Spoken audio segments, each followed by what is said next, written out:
क्या आप जानते हैं कि भारत में हर साल लगभग 2.5 लाख करोड़ रुपए की रिश्वत दी जाती है?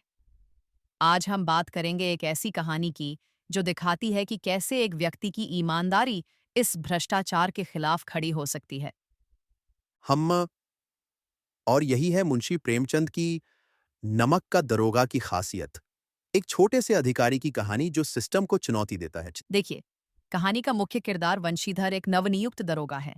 उसके पिता, जो खुद एक तहसीलदार हैं, उसे समझाते हैं, ईमानदारी अपने आप में कोई इनाम नहीं देती। यह डायलॉग आज के समय में कितना सटीक बैठता है। और यह भी दिलचस्प है कि कैसे प्रेमचंद जी ने 1930 के दशक में लिखी इस कहानी में आज के भ्रष्टाचार का इतना सटीक चित्रण किया है। बिल्कुल। और जब वंशीधर कहता है, मैं जनता की सेवा करने आया हूं, न कि रिश्वत खाने, यह लाइन दर्शाती है कि कैसे एक युवा अधिकारी के आदर्श टकराते हैं व्यवस्था से। लेकिन क्या आपने ध्यान दिया कि कैसे कहानी में पावर डायनामिक्स दिखाई गई है? खासकर वह सीन जब बृजराज सिंह धमकी देता है। हाँ, वह सीन बहुत महत्वपूर्ण है। आंकड़ों के अनुसार भारत में लगभग 50% सरकारी अधिकारी किसी न किसी दबाव में आकर भ्रष्टाचार का हिस्सा बनते हैं। लेकिन वंशीधर अलग है। और फिर कोर्ट का वह दृश्य जहां एक तरफ पैसे का जोर है, दूसरी तरफ सच्चाई।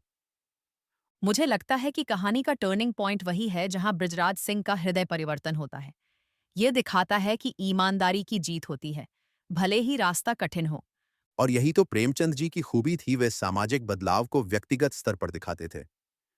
एक और महत्वपूर्ण बात, जब बृजराज सिंह वंशीधर को अपनी कंपनी में ऊंचा पद ऑफर करता है और वंशीधर मना कर देता है, यह दर्शाता है कि सच्चे सिद्धांत किसी भी कीमत से बड़े होते हैं। तो क्या आप मानती हैं कि आज के समय में भी ऐसी ईमानदारी संभव है? देखिए, आज के आंकड़े बताते हैं कि 60% से ज्यादा भारतीय मानते हैं कि भ्रष्टाचार से लड़ना असंभव है। लेकिन यह कहानी दिखाती है कि एक व्यक्ति की दृढ़ता पूरे सिस्टम को बदल सकती है।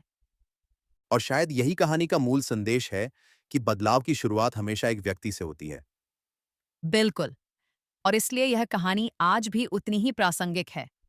हमें ऐसे वंशीधर की जरूरत है जो सिस्टम में बदलाव लाएं, क्योंकि जैसा कि कहानी का अंतिम संदेश कहता है, ईमानदारी कठिन जरूर होती है, लेकिन उसका फल अतुलनीय होता है।